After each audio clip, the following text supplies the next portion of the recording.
Hello guys, কেমন আছো তোমরা সবাই? আজ থেকে আমি মা দুর্গার ড্রয়িং সিরিজটি শুরু করলাম।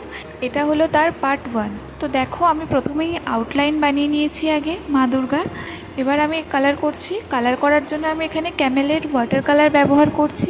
লাল কালার আর হলুদ কালার মিক্স করে আমি স্কিন টোন কালারটি বানিয়ে নিয়েছি। স্কিন টোন কালারটি প্রথমেই আমি হালকা করে ব্যবহার করছি। সেকেন্ড লেয়ারে আস্তে আস্তে ডিটেলিং অ্যাড করব।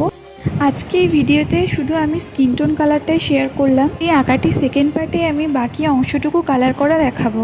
তোমরা ভিডিওটি শেষ পর্যন্ত দেখো, অবশ্যই জানিও তোমাদের দুর্গা মায়ের এই ছবিটি কেমন লাগলো। ভালো লাগলে অবশ্যই একটা শেয়ার করে দিও, লাইক করে দিও ভিডিওটাতে, আর অবশ্যই জানিও তোমাদের কেমন লাগলো কমেন্টে।